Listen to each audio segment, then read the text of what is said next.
اے عشق تیرے صدقے جلنے سے چھوٹے سستے، جو آگ بجھا دے گی وہ آگ لگائی ہے۔ کہ پتہ ہی نہیں ہے کہ آج کیا ہے، یہ مقدس رات ہے۔ اللہ تبارک و تعالی اس رات میں بنی کلب کی بکریوں کے بالوں کی تعداد کے برابر اپنے گنہگار امت کی بخشش فرماتا ہے، اپنے گنہگار بندوں کی بخشش فرماتا ہے، محبوب کی امت کے گنہگاروں کی بخشش فرماتا ہے۔ ذرا غور تو فرمائے قسم خدا کی، کوئی اپنے سر کے بالوں کی گنتی کر سکتا ہے؟ کاؤنٹنگ کر سکتا ہے کتنے بال ہیں؟ کوئی اپنی داڑھی کے بال گن کے بتا سکتا؟ نہیں بتا سکتا۔ کوئی سر کے بال گن کے نہیں بتا سکتا۔ تو ذرا سوچو قسم خدا کی، بنی کلب کی بکریاں، وہ بکری پالنے میں ماہر تھے، بکری چرانے میں وہ ماہر تھے، وہ بکری پالنے میں ماہر تھے، بڑی بکریاں ان کے پاس ہوتی تھی۔ حضور نے ان کی بکریوں کی تعداد کو بتایا کہ ان کی تعداد کے برابر اللہ میری امت کے گنہگاروں کو بخش دیتا ہے۔ عزیزان ملت اسلامیہ، اس رات میں جس کو دنیا میں آنا ہے اس کو بھی لکھ دیا جائے گا، اور جس کا ٹکٹ کٹنا دنیا سے جانا ہے اس کو بھی آج لکھا جائے گا۔ جو پورے سال میں، اس سال میں جتنے بچے پیدا ہوں گے ان کو بھی لکھ دیا جائے گا، اور جتنے یہ دنیا خالی کریں گے، قبرستان آباد کریں گے، ان کا نام بھی لکھ دیا جائے گا۔ لوگ مطلب کیا ہے، اسٹنٹ کر رہے ہیں، نوجوان ہمارے بائیکوں کو دوڑا رہے ہیں، انہیں پتہ ہی نہیں ہے کہ آج ہمارا ٹکٹ کٹ رہا ہے، اور وہ مطلب کیا ہے، خوش فہمی کے شکار ہو گئے، غلط فہمی کے شکار ہو گئے۔ عزیزان ملت اسلامیہ، میرے آقا 14 تاریخ کو روزہ رکھتے تھے۔ روزہ اس لیے رکھتے تھے، آقا یہ کلین فرماتے تھے کہ جب میرا دنیا سے کوچ کا ٹائم لکھا جائے کہ اللہ اکبر میرے سال بھر کے اعمال رب کی بارگاہ میں پیش ہوں، تو میں چاہتا ہوں کہ محمد ابن عبداللہ روزے کی حالت میں ہو۔ فرشتے کہیں یا اللہ تیرا محبوب روزے کی حالت میں ہے۔ سال بھر کا ڈاٹا آج رب کی بارگاہ میں پیش کیا جائے گا۔ تو حضور روزہ رکھتے تھے 14 کا بھی اور 15 کا بھی، سبحان اللہ، 2 روزے رکھا کرتے تھے۔ ذرا غور فرمائے قسم خدا کی، جزاک اللہ۔ ہماری قوم کے نوجوان ہیں، دیکھ رہے ہیں یہ پائتی سے تشریف لائے، قاری محمد فیضان صاحب قبلہ، کہاں سے لوگ چل کر کے تشریف لائے ہیں۔ اللہ آپ کے جلسے کو قبول فرمائے، آپ کے یہاں جمع ہونے کو قبول فرمائے۔ عزیزان ملت اسلامیہ، تو میں دعا کرتا ہوں یا اللہ اگر ہم میں سے کسی کا ٹائم پورا ہو رہا ہو اور اس سال کسی کی موت واقع ہو رہی ہو، تو یا اللہ ایمان پہ خاتمہ فرمانا۔ قسم خدا کی مقدر والے ہو تم کہ ہمارا آپ کا ٹکٹ بھی کٹے گا تو کسی دنیا دار کی محفل میں بیٹھے بیٹھے نہیں، بلکہ محمد ابن عبداللہ کی محفل میں بیٹھے کٹے گا۔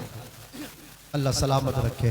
عزیزان ملت اسلامیہ، دیکھیں یہ مدرسے ہیں، یہاں سے کیا مل رہا، کیسے کیسے پروڈکٹ تیار ہو رہے، کیسا مال یہاں پہ تیار ہو رہا، قرآن کے حافظ تیار ہو رہے ہیں۔ اللہ تعالیٰ نے 23 سال کی مدت میں محبوب پہ قرآن مقدس نازل فرمایا۔ 23 سال لگے آسمان سے حضور کے سینے انور پر اترتے، جیسے جیسے ضرورت پڑتی رہی قرآن مقدس اللہ بھیجتا رہا، جبریل لاتے رہے، جبریل لاتے رہے، اللہ بھیجتا رہا۔ 23 سال لگ گئے، لیکن میرے آقا سے پہلے جو رسول آئے، کچھ اللہ تبارک و تعالیٰ کے جو نبی آئے، اللہ نے کچھ نبیوں کو صحیفے عطا فرمائے، رسولوں کو آسمانی کتابیں عطا فرمائے۔ جیسے 4 کتابیں قرآن مقدس کو لگا کر کے 4 ہیں، بڑی مشہور ہیں 3 کتابیں۔ حضرت موسیٰ پہ توریت نازل کی گئی، حضرت داؤد پہ زبور، ماشاءاللہ دیکھیے ہمارے بزرگ پڑھے لکھے ہیں، زبور ان پہ نازل کی گئی، اور حضرت عیسیٰ پہ، اچھا آپ خاموش رہے، جو کھڑے ہیں نا وہ بتائیں گے اس سوال کا جواب۔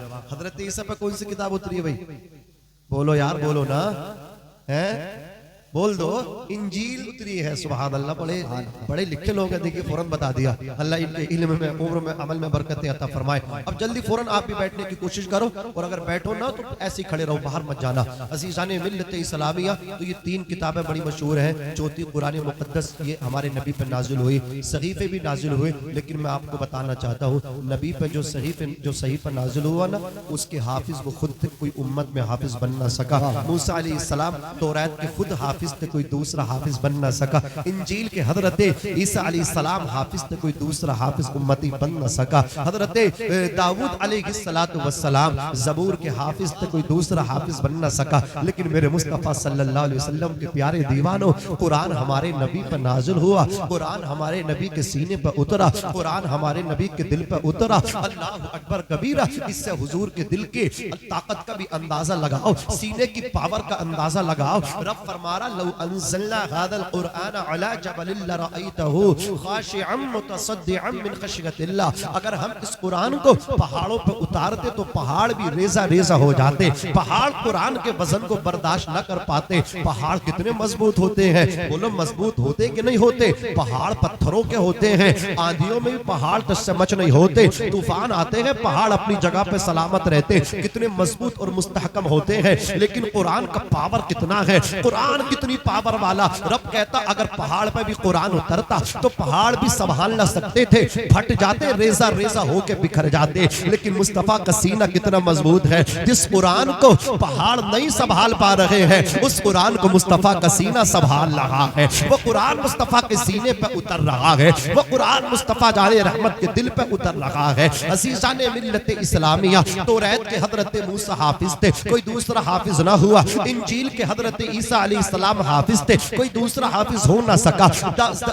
زبور کے حضرت داؤد علیہ السلام حافظ تھے، کوئی حافظ ہو نہ سکا۔ لیکن قسم خدا کی مصطفیٰ کا صدقہ ہے، قرآن کے صرف مصطفیٰ جان رحمت حافظ نہ ہیں، بلکہ مصطفیٰ جان رحمت علیہ السلام خود بھی حافظ ہیں۔ اور مصطفیٰ جان رحمت کی امت کے کتنے بچے قرآن کے حافظ نظر آ رہے ہیں۔ مدرسہ حاتم العلوم کے سالانہ جلسے میں آج آپ دیکھ لینا، یہ دو جو بچے مدرسہ حاتم العلوم نے تیار کیے ہیں، ان کے سینے میں صرف ایک قرآن کا پارہ نہیں ہے، صرف 2 سپارے نہیں ہیں، صرف 5، 6 اور 10 سپارے نہیں ہیں، بلکہ 30 سپارے ہیں۔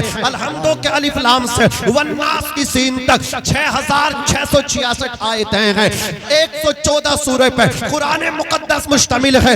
یہ 114 سورہ اور اللہ اکبر 6666 آیتیں ان کے سینوں میں ہیں۔ مجھے بتاؤ تو صحیح، جو آج بچے قرآن کے حافظ بنتے نظر آ رہے ہیں، یہ کس کا صدقہ ہے؟ تو کہنا پڑے گا یہ صدقہ ہے تو محمد عربی کا صدقہ ہے، یہ صدقہ ہے تو آمنہ کے لال کا صدقہ۔ نعرہ تکبیر، نعرہ رسالت، جشن دستار بندی، عظمت قرآن، علامہ ناظم منظری صاحب قبلہ۔ جان رحمت نے فرمایا اقرأ القرآن فإنه يأتي يوم القیامة شفیعا لأصحابہ، قرآن پڑھو۔ حضور کہہ رہے ہیں امتیو قرآن سیکھو، امتیو قرآن پڑھو۔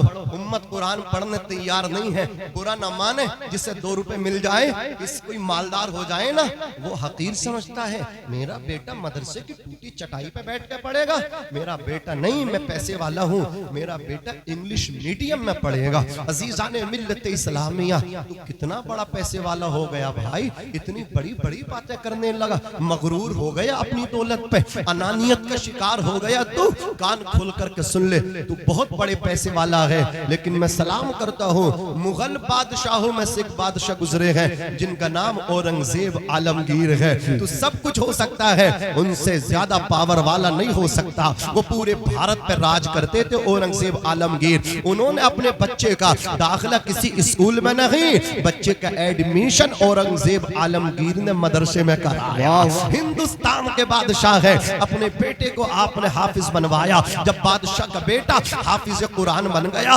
اللہ اکبر کبیرہ، اورنگزیب نے کہا بیٹے اپنے دادا گرینڈ فادر کو مبارکباد دے کر کے آؤ، دادا میں قرآن کا حافظ بن گیا۔ پوتا پہنچا دادا کے پاس، شاہجہاں کے والد شاہجہاں کے پاس پہنچا۔ شاہجہاں کون ہے؟ جنہوں نے دہلی کی جامع مسجد بنوائی، سبحان اللہ۔ جا کر کے پوتا بولا مبارک ہو دادا جی، میں قرآن کا حافظ بن گیا۔ اللہ اکبر، خوش تو ہوئے، لیکن خوش ہونے کے ساتھ ساتھ فرمایا اے میرے پوتے، میرے بیٹے اورنگزیب عالمگیر سے جا کر کے کہہ دینا اگر میرا بیٹا اورنگزیب قرآن کا حافظ بنتا تو قیامت کے دن میرے بھی سر پہ ایک تاج رکھا جاتا، اس لیے کہ جس کا بیٹا حافظ بنے گا اس کے ماں باپ کے سر پہ تاج رکھا جائے گا۔ اے کاش میرا بیٹا اورنگزیب بھی حافظ بنتا تو قیامت کے دن شاہ جہاں کے سر پہ بھی تاج رکھا جاتا۔ عزیزان ملت اسلامیہ، اتنا سننا تھا، آ کر کے کہا پوتے نے بابا جان دادا یہ جملہ بول رہے ہیں، کاش میرا بیٹا اورنگزیب بھی حافظ ہوتا تو میرے سر پہ بھی تاج قیامت کے دن سجایا جاتا۔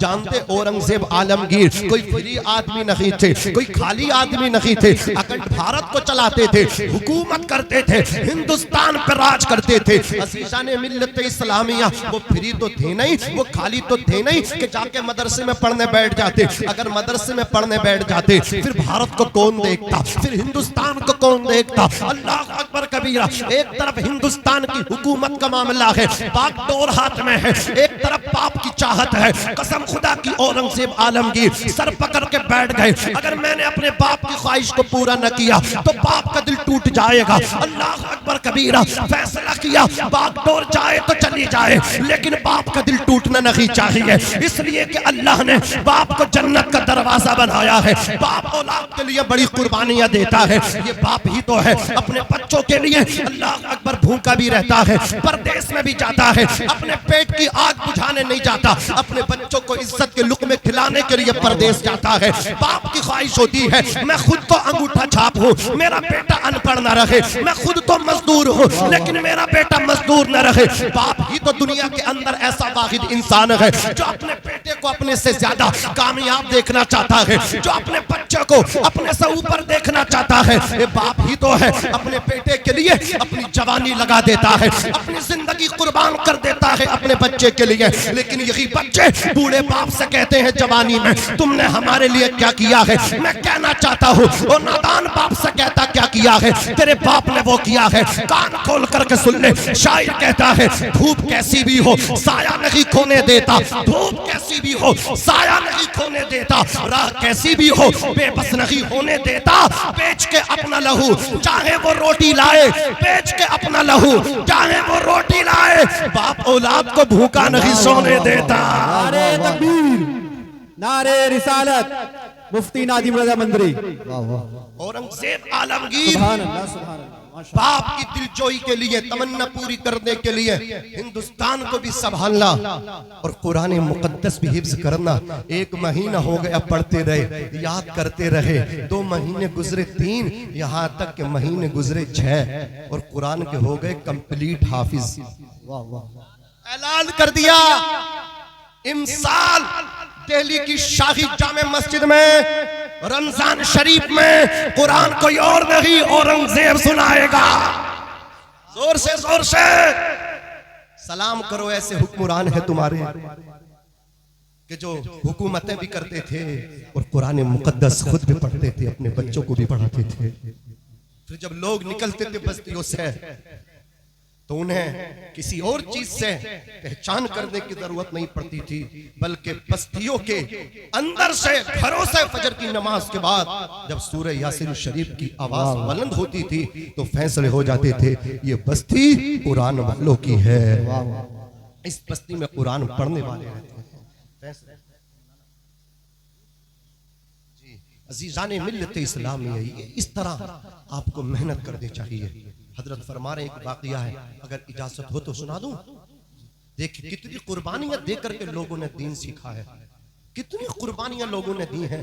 آج ہمارے سینوں پہ رسول اللہ کے فیضان کا چشمہ حاتم العلوم کے شکل میں پیکر میں جاری ہے، پھر بھی مدرسے میں بچے بھیجنے تیار نہیں ہیں۔ وہ لوگوں ہماری مثال سمندر کے پاس رہ کر کے پیاسا رہنے والے کی طرح ہے، سمندر پاس میں بہ رہا ہے، چشمہ پاس میں جاری ہے، پھر بھی ہم پیاسے ہیں، کنویں کے پاس رہ کر کے ہم پیاسے ہیں۔ عزیزان ملت اسلامیہ دیکھو ایک ایسی ہستی گزری ہیں جن کا نام مولانا حبیب الرحمان ہے، حضور مجاہد ملت کے نام سے مشہور ہوئے، رئیس اعظم اڑیسہ ہیں۔ کل میں اڑیسہ ہی میں تقریر کر رہا تھا، اب ذرا سنیے یہ حضور مجاہد ملت، اللہ اکبر 6 سال کی آپ کی عمر تھی، آپ کے والد کے سر سے والد کا سایہ اتر گیا، اللہ اکبر۔ آپ کی والدہ کی خواہش تھی، گھر والوں کی خواہش تھی بیٹے کو مدرسے میں پڑھائیں، تو آپ کے ماموں جان آپ کو بھدرک سے کٹک لے کر کے آ گئے۔ کٹک بھی اللہ حضرات گرامی یہ بھوبنیشور کے برابر میں ہے، 25 کلومیٹر کا ڈسٹینس اور مسافت کی دوری اتنا ہے 25 کلومیٹر۔ حضرات گرامی کٹک ماموں لے کر کے آ گئے، 8ویں کلاس تک مدرسے میں پڑھے، لیکن گھر والوں کی خواہش ہے نا جی ہم اسکول میں نہیں، ہم تو عالم دین بنائیں گے اپنے بیٹے کو۔ حضرات گرامی بھدرک سے ان کا گھرانہ چلا، دھام نگر شریف میں آ گئے اور دھام نگر شریف کے ہی ہو کر کے رہ گئے۔ دھام نگر یہ بھی اڑیسہ ہی کے اندر ہے۔ حضرات گرامی وہاں آپ نے ابتدائی تعلیم حاصل کی، آپ درس نظامی نظرانے پڑھتے رہے. پھر اللہ اکبر گھر والوں نے کہا اب باہر بھیجا جائے. تو آپ دھام نگر سے نکلے, الہ آباد تشریف لے کر کے آئے. وہاں آپ نے اپنی تعلیمی سلسلہ آگے بڑھایا. پھر الہ آباد سے نکل کر کے آپ مزید تعلیم حاصل کرنے کے لیے جامعہ معینیہ اجمیر معلی غریب نواز کے یہاں تشریف لے کر کے آئے. قسمت کا ستارہ چمک رہا تھا, اوج پہ تھا کہ اسی دور میں حضرت صدر الشریعہ مصنف بہار شریعت جامعہ معینیہ کے پرنسپل مدرس تھے. پڑھاتے تھے آپ, انہی کی بارگاہ میں درسگاہ میں پڑھنے لگے, یہاں تک کہ آپ کی دستار ہو گئی.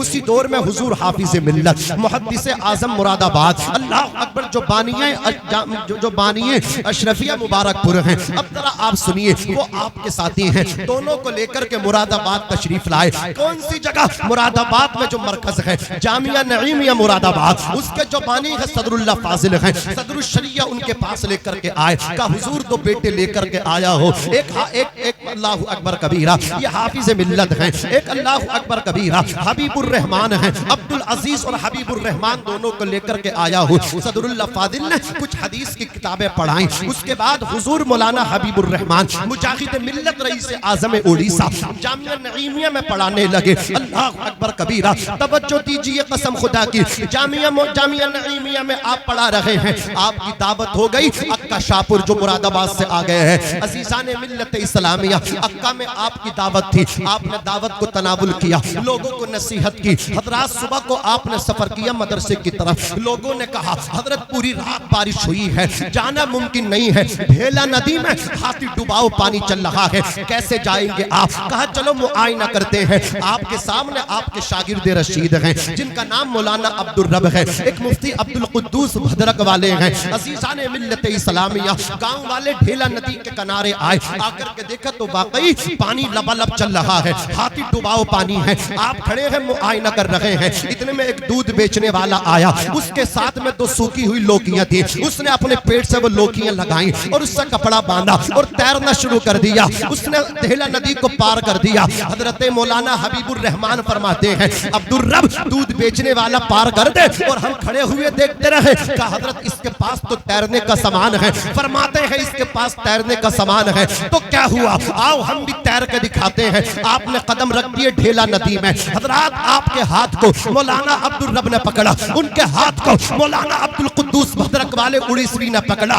عزیزان ملت اسلامیہ, چلنے لگے مجاہد ملت. ڈھیلا ندی میں پہاڑ سے پانی آتا تھا, پیر جمتے نہ تھے, اکھڑ جایا کرتے تھے, لیکن مجاہد ملت کا پیر جنبش نہیں کر رہا ہے, برابر پڑتا چلا جا رہا ہے. ڈھیلا ندی کو پار کر دیا, جامعہ نعیمیہ میں تشریف لائے. صبح کا وقت تھا, کلاس چل رہی تھی. اللہ اکبر, بانی جامعہ نعیمیہ مراد آباد صدر اللہ فاضل کے درسگاہ میں پہنچے. جیسا ہی سلام کیا, اللہ اکبر, صدر اللہ فاضل سید نعیم الدین مراد آبادی نے کہا حبیب الرحمان تم آ گئے, ذرا یہ تو بتاؤ تم نے ڈھیلا ندی کو کیسے پار کیا ہے؟ ڈھیلا ندی میں تو ہاتھی ڈباؤ پانی چل رہا ہے. اتنا سننا تھا, آپ تو خاموش رہے, کوئی جواب نہ دے سکے اپنے استاد کو. لیکن آپ کے شاگرد رشید تلمیذ خاص مولانا عبدالرب جن کا مزار شریف ڈینگر پور میں ہے, اللہ اکبر کبیرہ, انہوں نے کہا تھا اے حضور صدر اللہ فاضل سید نعیم الدین مراد آبادی, میرے دادا استاد کان کھول کر کے سن لو, میں بتانا چاہتا ہوں آج میرے استاد گرامی حبیب الرحمان خود بھی تیرے ہیں اور ہمارا ہاتھ پکڑ کے ہمیں بھی ڈھیلا ندی میں تیرا کر کے لائے ہیں. لیکن پانی جو ہاتھی ڈباؤ ہے ان کی ناف کے اوپر بڑھ نہ سکا. پانی بھی ان کی رسپیکٹ کر رہا تھا, پانی بھی ان کی تعظیم کر رہا تھا, اوپر نہیں جا رہا تھا. صرف پیٹ تک پانی تھا, صرف شکم تک پانی تھا, صرف ناف تک پانی تھا. اتنا سننا تھا. صدر اللہ فاضل فخر الاماثل سید نعیم الدین مراد آبادی رونے لگے, بہت روئے, چہرہ نیچے کر لیا, پھر چہرہ اٹھایا, اللہ اکبر, دامن سے آنسوؤں کو صاف کیا, ارشاد فرمایا عبدالرب کان کھول کر کے سن لو, میرا حبیب الرحمان آج ڈھیلا ندی میں صرف تم تین کو تیرا کر کے لایا ہے. قیامت کی دن دیکھنا نہ جانے کتنے گناہگاروں کو تیرا کر کے جنت دلائیں گے. تکبیر, نعرہ رسالت, جشن دستار بندی حضرت علامہ مولانا مفتی ناظم مزری صاحب قبلہ, علماء اہل سنت. یہاں صرف 3 کو تیرایا ہے، 3 کو ڈھیلا ندی میں. قیامت کے دن دیکھنا جلوے حبیب الرحمان کے، نہ جانے کتنوں کو تیرا کے جنت لے کر کے جائیں گے. اب دیکھتے نہیں امروہہ شریف میں سرکار شاہ ولایت بچھو بھی ڈنک اندر کر لیتا. یہ اولیاء اللہ ہیں، ان سے ہم وابستہ ہیں. ذرا سنبھل کے فقیروں پہ تبصرہ کرنا. یہ لوگ پانی بھی سوکھی ندی سے لیتے ہیں. زمین میلی نہیں ہوتی، زمن میلا نہیں ہوتا. محمد کے غلاموں کا کفن میلا نہیں ہوتا. اور سنیں گے تھوڑی دیر. یہ اکرام بھائی کو لایا جائے، جلدی بتاؤ. اللہ سلامت رکھے، با کرامت رکھے. شب برات ہے، چھٹکارے کی رات ہے. اللہ ہم سب کی جہنم سے آزادی عطا فرمائے، گناہوں کو ہمارے معاف فرمائے. یا اللہ تو اپنی جوار رحمت میں ہمیں بھی جگہ عطا فرما، ہمارے گھر والوں کو بھی جگہ عطا فرما. یا اللہ ہمارے مسلمان بھائیوں کو سمجھ عطا فرما، دین پر چلنے والا بنا. بالخصوص ان مال والوں کو عقل سلیم عطا فرما. انہوں نے جو مدرسے سے دوری بنائی ہے، کاش یہ مال والے اپنے بچوں کو گھروں میں پڑھاتے، مدرسوں میں پڑھاتے تو رمضان شریف میں ہر مالدار کے گھر میں اللہ اکبر نماز تراویح میں ان کا بیٹا قرآن سناتا ہوا نظر آتا. وہ مسجدوں میں جگہ تلاش نہ کرتا. لیکن انہوں نے تو صرف پیسے کے لیے مدرسے میں پڑھ کے کتنی 10,000 15,000 پائے گا، ڈاکٹر بن کے لاکھوں پلس پائے گا منتھلی. وہ پیسہ کمانے والوں دیکھنا صرف پیسہ یہیں رکھا رہ جاتا ہے. کفن میں کوئی جیب نہیں ہوتی ہے، کوئی الماری قبر میں نہیں ہوتی ہے. خالی ہاتھ جانا ہے، قسم خدا کی پیسہ نہیں جائے گا. لیکن کاش اگر تم اپنے بیٹے کو حافظ قرآن بنا دو، جب تم قبر میں رکھے جاؤ گے تمہیں سپرد خاک بعد میں کیا جائے گا. پہلے تمہارا بیٹا اپنے ہاتھوں سے تمہیں غسل دے گا، کفن پہنائے گا. وہ ڈاکٹر تو چھوتے ہوئے بھی ڈرے گا، صابن سے ہاتھ دھوگا. امام صاحب تم ہی نہلا دو، میں نہیں نہلا سکتا. ابے تجھے کون سے ڈر لگ رہا؟ تیرے باپ نے جوانی تجھ پہ قربان کر دی، آج تو اتنا بھی نہیں کر سکتا اپنے باپ کو غسل دے دے. نہ غسل دے سکا، نہ کفن دے سکا، نہ نماز جنازہ. میاں پڑھانا تو بڑی بات ہے، دور سے کہہ رہا. امام صاحب کہہ رہے اجازت ہے؟ بولے ہاں اجازت ہے. اللہ اکبر. اتنی جوانی باپ نے قربان کی، زندگی قربان کر دی. ماں نے زیور بیچ دیے بیٹے کے لیے. اللہ اکبر. اپنے پستان کا دودھ تیرے منہ میں ڈالا، تیرے پیٹ میں اتارا.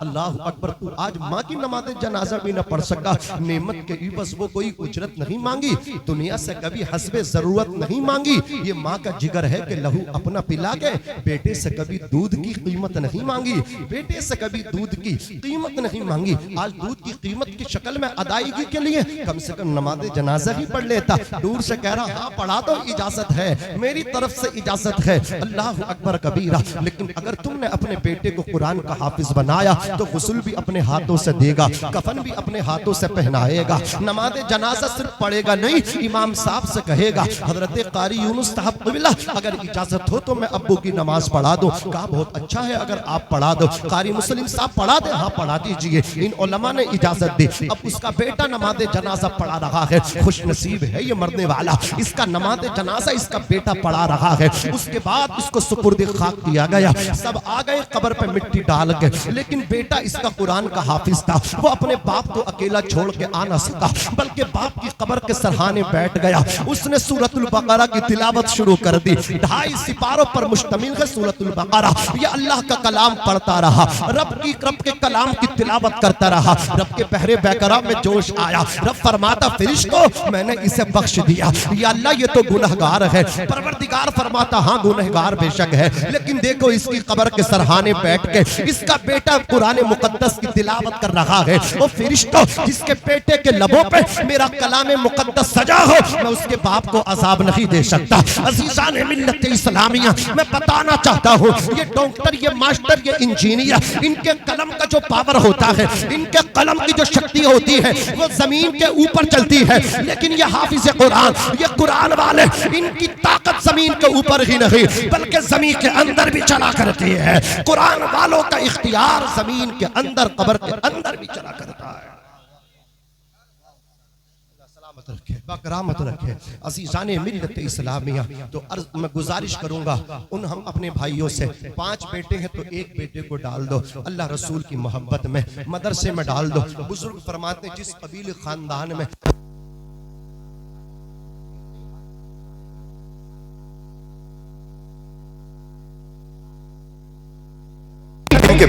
قرآن والے تھے، مسجدوں میں یہ پابندی لگ گئی حکومت کی طرف سے 5 لوگ نماز پڑھیں گے رمضان شریف میں۔ اب مجھے بتاؤ تو صحیح، جن کے بیٹے جن کے بھائی قرآن کے حافظ تھے وہ تو اپنے گھروں میں مصلی بچھا کے چٹائیاں بچھا کے بھائی قرآن پڑھ رہا ہے اور پیچھے بھائی کھڑے ہو کر کے قرآن سن رہے ہیں۔ باپ پیچھے نیت باندھ کے کھڑا ہو گیا، بیٹا قرآن سنا رہا ہے۔ اس وقت پتا چلا کہ گھر میں قرآن کا حافظ ہونا چاہیے۔ لوگ ڈر رہے تھے، انتقال اگر کسی کا ہو رہا تھا، ڈیتھ بوڈی آ رہی تھی، اسپتال سے پیک ہو کر کے آ رہی تھی، اب اسے چھو بھی نہیں سکتے، لوگ ڈر رہے تھے ہمیں بھی کرونا نہ ہو جائے۔ لیکن جس گھر میں قرآن والے تھے کہا موت تو ایک بار آئے گی۔ جس باپ نے اپنی جوانی میرے نام کیے ہیں، جس نے اللہ اکبر کبیرہ مجھے قرآن کا حافظ بنایا ہے، میں اپنے باپ کو غسل ضرور دوں گا۔ اس نے پولیتھین کو کھلوا دیا، پیکنگ کو کٹوا دیا، اللہ اکبر اپنے ہاتھوں سے غسل بھی دے رہا ہے۔ ماسٹر صاحب کہہ رہے ہیں نہیں ہمیں تو ماسک لاؤ، ماسک اب بس دور رہنے دیا جائے۔ ڈاکٹر دور ہے، ماسٹر دور ہے،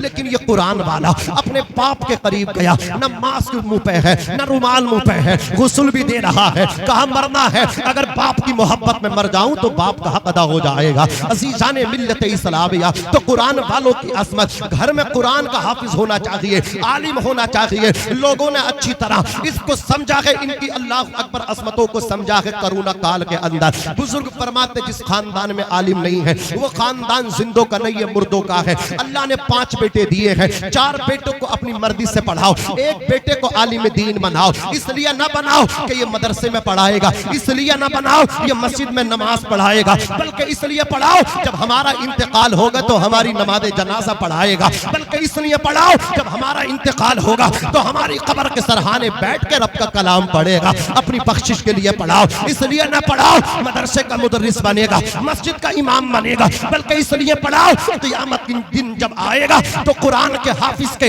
سر پہ، باپ کے سر پہ ایک تاج رکھا جائے گا، میرے سر پہ بھی وہ تاج زری رکھا جائے گا۔ عزیزان ملت اسلامیہ، کہہ کر کے آگے بڑھوں گا، نہ سنبھلو گے تو مٹ جاؤ گے۔ اے ہندی مسلمانوں، تمہاری داستان تک نہ ہوگی داستانوں میں۔ یہ آج مدرسہ الجامعۃ الاسلامیہ حاتم العلوم کے جملہ مدرسین اور جملہ کارکنان کا یہی پیغام ہے، دنیا بھر سے یہی کہنا چاہتے ہیں، یہی ہے آرزو تعلیم قرآن عام ہو جائے،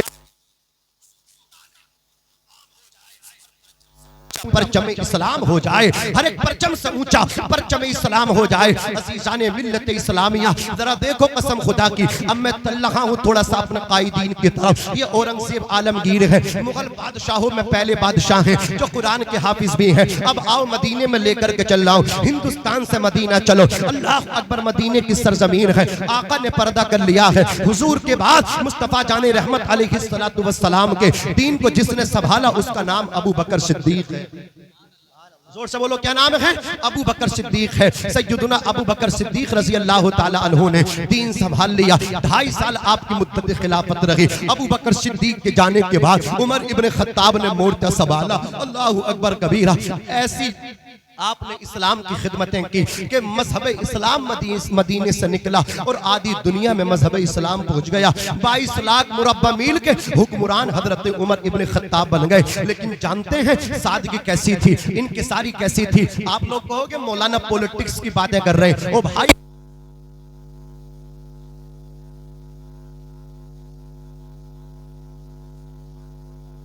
جس نے شیش محل بنایا وہ عام آدمی پارٹی، میں کہتا ہوں عام آدمی پارٹی کا۔ اللہ اکبر، اگر تصور کرنا ہے تو چلو مدینہ شریف۔ اللہ اکبر کبیرہ، عمر ابن خطاب فاروق اعظم تھے، آدھی دنیا کے بادشاہ تھے، لیکن جسم پہ جو لباس پہنتے تھے اس جبے پہ 18 یا 17 پیبند لگے ہوئے تھے۔ عزیزان ملت اسلامیہ، جب سوتے تھے نیچے کوئی گدا نہیں ہوتا تھا، زمین پہ ایسے ہی لیٹ جاتے تھے، سر کے نیچے کوئی تکیہ نہیں ہوتا تھا، کچی اینٹ لگا کر کے سو جاتے تھے۔ یہ ہے عام انسان۔ اللہ اکبر، آدھی دنیا کا بادشاہ ہے، کتنی سادہ زندگی گزار رہا ہے۔ اللہ اکبر کبیرہ۔ پھر کوئی بھی آ کر کے سوال کر لیتا تھا، کسی کو روک نہ تھی کہ فلاں آدمی ہی سوال کرے گا وزیر اعظم سے، عمر سے فلاں آدمی ہی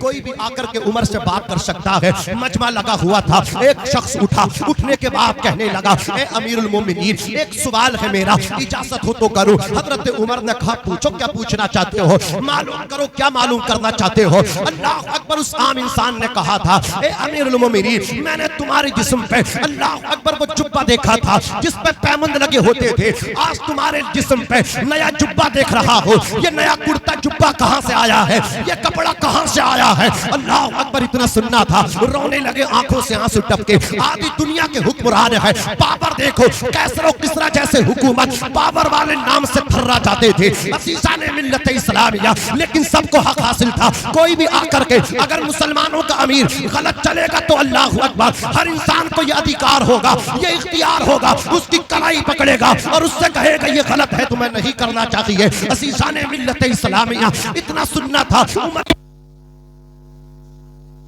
میرا سوال حق ہے کہ میرے جسم پر جو جبہ تھا اس میں 18 پیبند ہوتے تھے. آج جو میں نے جبہ پہنا ہے اس میں کوئی پیبند نہیں ہے, یہ نیا جبہ پہنا ہے. سنیے کہاں سے آیا ہے. اللہ اکبر. تحفہ آیا تھا.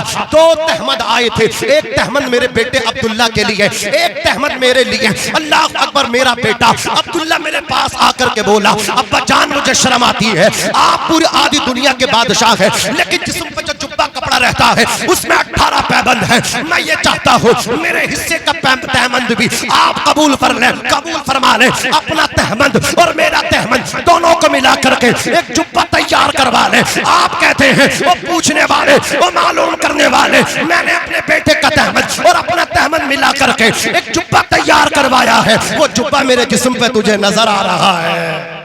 واہ واہ واہ, سبحان اللہ. یہ ہے مسلمانوں کے امیر. عزیزان ملت اسلامیہ, رات تو سوتے نہیں تھے. عمر ابن خطاب گشت کیا کرتے, چلا کرتے تھے. آ جائیں گے یہ کچھ, مطلب یہ نوجوان بھائی ہیں ہمارے. کھڑے رہو, بیٹھنے کی جگہ بھی تو نہیں ہے, ایسے ہی کھڑے رہو, کھڑے رہو. ماشاءاللہ بہت اچھا سن رہے ہیں. یہ ابھی بیٹھیں گے مفتی غلام جیلانی ازہری صاحب قبلہ, وہ تشریف لائیں گے, سب بیٹھ جائیں گے. پریشان نہ ہو, یہ سننے کے لیے تیار ہیں. یہ شب برات ہے, یہ دوڑیں گے. محبت کرتے ہیں, یہ محبت میں اس طرح بول رہے ہیں, یہ آپ کے دکھ درد کے ساتھی ہیں, یہ آپ کے اللہ اکبر کبیرہ دینی خدمات آپ کی کرنا چاہتے ہیں. اس بز میں مقصد ہے اصلاح مفاسد. نشتر جو لگاتا ہے وہ دشمن نہیں ہوتا, ورنہ لوگ کہتے ہیں بھاڑ میں جائے, جب نہ ماننے تو نہ مانے, ہمیں اپنا کام کرنا, ہمیں تقریر کرانی, تقریر ہو جائیں گے, سنیں نہ سنیں ان کا کام ہے. لیکن یہ چاہتے ہیں, جب کتنے غریبوں کے حق کھا جاتے ہیں, کبھی رات کی تنہائیوں میں احساس بھی نہیں ہوتا. ہم نے یتیم کا حق کھایا ہے, ہماری ذمہ داری تھی فلاں یتیم کی مدد کرنا, بیوہ کی مدد کرنا, لیکن کر نہ سکے. لیکن وہ آدھی دنیا کا بادشاہ ہے, حکمران ہے, کھانا بھی کھلا رہا ہے اور معافی بھی مانگ رہا ہے, وہ معاف کر دے. عورت نے کہا تھا آخر تم کون ہو, تو حضرت عمر نے کہا تھا وہ بہن جسے گالیاں دے رہی ہے, جسے کوس رہی ہے, وہ عمر تیرے سامنے کھڑا ہے. نعرے تکبیر, نعرے رسالت, جشن دستار بندی. یہ ہیں مسلمانوں تمہارے قائدین. ہمیں فخر ہے, ہمیں فخر ہے مذہب اسلام تیری ذات پر. عزیزان ملت اسلامیہ, وہ عمر جس کے آدھا پہ شیدہ سقر, اس خدا دوست حضرت پہ لاکھوں سلام. عزیزان ملت اسلامیہ, نماز, عبادت, روزہ, حج, زکاة, عمرہ, والدین کی خدمت, ان سب کے ساتھ ساتھ اللہ کا ڈر بھی ہونا چاہیے. اکڑنا, مغرور ہونا, بڑا اپنے آپ میں بننا, یہ شیطان کی نشانی ہے. سمجھ رہے ہیں آپ؟ مسلمان کو چاہیے کہ جتنا وہ مال والا ہو, جتنا پاور والا ہو, جتنی عزت و عظمتوں والا ہو, اتنا ہی اس کے اندر جھکاؤ ہونا چاہیے. حضرت عمر فاروق اعظم کے بارے میں لکھا ہے کہ اپنے گھر سے نکل کے جنگل میں جا کے پیڑ کی ڈال پکڑ کے روک کر کے کہتے تھے, یا اللہ تو نے عمر کو انسان نہ بنا کر کے اس پیڑ کی ٹہنی بنا دے تاکہ میں حساب دینے سے بچ جاتا. وہ عمر جن کی رائے کے مطابق قرآن نازل ہوتا تھا. عمر ابن خطاب کی رائے تھی, یا رسول اللہ صلی اللہ علیہ وسلم, یہ عورت جب پردے کا حکم نہ آیا تھا, چادر کا کچھ حصہ چہروں پہ ڈال لیں. حضرت عمر کی خواہش تھی, رب نے جبریل کو بھیج دیا. جبریل آئے, رب کا پیغام لائے, یا ایھا النبی قل لازواجک وبناتک ونساء المؤمنین یدنین علیہن من جلابیبہن. محبوب, جو عمر کی خواہش ہے رب نے پوری کر دی ہے. اپنی بیٹیوں سے, بیویوں سے, امت کی مومنوں کی بیویوں سے کہہ دو اپنی چادروں کا کچھ حصہ چہروں پہ ڈالنا, پردہ کر لیں. ذرا سوچیں, عورتوں کو مسجد کی حاضری سے کن کے دور میں روکا گیا؟ حضرت عمر کے دور میں روکا گیا. پہلے عورتیں بھی مسجد میں جا کر کے نماز پڑھتی تھیں, لیکن حضرت عمر نے اس پہ پابندی لگائی. جب تم مسجد میں نہیں جا سکتی تو مزار پہ کیسے جا سکتی ہو؟ بولو نا. نماز سب سے بڑی عبادت ہے. جب نماز میں مسجد میں پڑھنے سے تمہیں روک دیا گیا تو مزاروں پہ بھاگی بھاگی پھرتی ہو، پریشانی آتی ہے تو بابا کے پاس جاتی ہو، میاں کے پاس جاتی ہو، میں کہتا ہوں مصلی بچھاؤ تو میں تو اللہ نے اتنی شان دی ہے۔ اللہ کے نبی فرماتے ہیں الجنت تحت اقدام الامہات، جنت ماؤں کے قدموں کے نیچے ہے۔ وہ یاد رکھنا پیر فقیر جب دعا کرتے ہیں تو رد ہو سکتی ہے، لیکن ماں جب دعا کرتی ہے تو نیچے بعد میں آتے ہیں، اللہ قبول پہلے کر لیا کرتا ہے۔ ذرا سوچو تو صحیح میری ملت کے نوجوانوں، آقا فرماتے ہیں 3 لوگ ہیں جن کی دعائیں رد نہیں ہوتی۔ ایک باپ ہے، اولاد کے حق میں جب باپ دعا کرتا ہے تو اللہ قبول فرماتا ہے۔ ایک مسافر ہے، مسافر کی دعا اللہ قبول فرماتا ہے۔ ایک مظلوم ہے، اللہ مظلوم کی دعا بھی قبول فرماتا ہے۔ لیکن آج کیا ہوا ہے میری قوم کے نوجوانوں کو، تعویذات کے چکر میں وہ پڑھ کر کے رہ گئے۔ آؤ آؤ نمازی بنو، نماز کے ساتھ ساتھ اپنے والدین کے فرما بردار بنو، اور جب گھروں سے نکلو نہ ماں کے قدم چوم کے اور باپ کے ہاتھ چوم کے گھر سے نکلو، پھر دیکھنا کامیابی تمہارے قدم چومے گی۔ میں نے دیکھا جن بچوں کے ساتھ ماں باپ کی دعائیں ہوتی ہیں، جس کام میں وہ ہاتھ ڈالتے ہیں کامیاب ہو جاتے ہیں۔ ان کی شان یہ ہوتی ہے مٹی کو چھوتے ہیں سونا بن جاتا ہے، فائدہ ہی فائدہ نظر آتا ہے۔ منور رانا نے کہا تھا ہمارے کچھ گناہوں کی سزا بھی ساتھ چلتی ہے، اب ہم تنہا نہیں چلتے، دوا بھی ساتھ چلتی ہے۔ ابھی زندہ ہے ماں میری، مجھے کچھ بھی نہیں ہوگا، میں جب گھر سے نکلتا ہوں دعا بھی ساتھ چلتی ہے۔ ذرا رک کر کے میں ایک سوال آپ سے کرنا چاہتا ہوں، اولاد کی جنت کہاں ہے؟ ماں کے قدموں کے نیچے۔ اولاد کی جنت ماں کے قدموں کے نیچے۔ اللہ اکبر۔ اب میں آپ سے یہ کہنا چاہتا ہوں جس عورت کے قدموں میں اولاد کی جنت ہے، اس عورت کی جنت کس کے قدموں کے نیچے ہے؟ تو آپ کو کہنا پڑے گا، اور جس عورت کے قدموں میں اولاد کی جنت ہے اسی عورت کی جنت اس کے شوہر کے قدموں کے نیچے ہے۔ مطلب یہ ہے اگر بچوں سے ماں راضی ہے تو بچے جنتی ہیں، اور اگر عورت سے اس کا شوہر راضی ہے تو وہ عورت جنتی ہے۔ میرے آقا علیہ السلام کے پیارے دیوانوں اور اسلام کی مقدس شہزادیوں، تم بھی سنتے ہوئے چلو، اپنے گھروں کو نہ بگاڑا کرو، اپنے شوہروں کی خدمتیں کیا کرو۔ میرے آقا فرماتے جو عورت اپنے شوہر کے کہے بغیر اپنے شوہر کے قدموں کو دبانے لگے، اللہ تعالیٰ اسے اپنی راہ میں سونا خرچ کرنے کا ثواب عطا فرماتا ہے۔ ذرا سوچو تو صحیح، آقا فرماتے التی تطیع اذا امرا وتسر اذا نظرا وتحفظه في نفسها وماله۔ اللہ اکبر۔ نیک عورت وہ ہے، جنتی عورت وہ ہے جب اس کا شوہر اسے حکم دے تو اپنے شوہر کی بات کو مان لے۔ وتسر اذا نظرا، جب اس کا شوہر اسے دیکھے تو شوہر کو خوش کر دے۔ وتحفظه في نفسها وماله، شوہر گھر پہ نہ ہو، سر کے بالوں سے پیر کے ناخنوں تک عورت کا مکمل وجود، سراپا وجود اس کے شوہر کی امانت ہے۔ عورت کو چاہیے اللہ اکبر شوہر کی امانت میں خیانت نہ کرے۔ حضرات گرامی، شوہر کی عدم موجودگی میں اپنی عزت کی حفاظت کرے اور شوہر کے گھر کی بھی حفاظت کرے۔ عزیزان ملت اسلامیہ، آقا کونین صلی اللہ علیہ وسلم فرماتے ہیں خیر متاع الدنیا المرأة الصالحہ، دنیا کا بہترین سامان نیک عورت ہے، دنیا کا سب سے اچھا سامان نیک عورت ہے۔ آدمی مالدار ہے لیکن عورت باوفا نہیں بلکہ بے وفا ہے، زندگی جہنم بن گئی ہے۔ آدمی رکشہ چلاتا مزدوری کرتا ہے لیکن اس کی بیوی نے اسے راجہ بنا دیا ہے، اس کی بیوی اس کی اتنی خدمت کرتی ہے، وہ گھر میں آتا ہے پورے دن کی تھکن بھول جاتا ہے۔ علماء فرماتے ہیں جسے نیک بیوی مل جائے اسے آدھی دنیا کی حکمرانی مل جاتی ہے، وہ آدھی دنیا کا بادشاہ بن جاتا ہے۔ اے میرے دوستو، اے میری ملت کے نوجوانوں، اللہ اکبر کبیرہ، جب نکاح کرنا تو نیک لڑکی سے کرنا، نمازی لڑکی سے کرنا، قرآن والی سے کرنا۔ قرآن پڑھنے والی ہوگی وہ تیری بھی خدمت کرے گی، تیرے ماں باپ کی بھی خدمت کرے گی۔ ام المومنین حضرت عائشہ صدیقہ رضی اللہ تبارک و تعالی عنہا سے اللہ اکبر حضرت ابو ہریرہ فرماتے ہیں جب پوچھا گیا عورت پہ سب سے بڑا حق کس کا ہے، مرد پہ سب سے بڑا حق کس کا ہے، ام المومنین ارشاد فرماتی ہیں آدمی پہ سب سے بڑا حق اس کے باپ کا ہے، اس کی ماں کا ہے، اس کے سسر اور اس کی ساس کا حق اس کے اوپر بعد میں ہے۔ پہلے اس کی ماں کا حق ہے اس کے اوپر، اس کے باپ کا حق اس کے اوپر ہے۔ لیکن عورت کے بارے میں پوچھا گیا، ام المومنین نے فرمایا سنو، جس طرح مرد پہ اس کے ماں باپ کا حق سب سے بڑا ہے تو عورت پہ سب سے بڑا حق اس کے شوہر کا ہے، اس کے شوہر کا حق اس پہ سب سے بڑا ہے۔ قسم خدا کی ذرا تاریخ آپ کے سامنے رکھتا ہوا چلو، مدینے کی سرزمین ہے، ایک صحابی کی شادی ہو گئی، وہ گھر سے نکل گئے کمانے کے لیے، بیوی سے کہہ گئے جب تک میں واپس نہ آ جاؤں تجھے گھر سے جانا نہیں ہے۔ ان کے اس عورت کے باپ کی طبیعت خراب ہوئی، لڑکی نے جانے سے منع کر دیا، یہاں تک کہ ایک دن آیا اس کے باپ کا انتقال ہو گیا۔ اللہ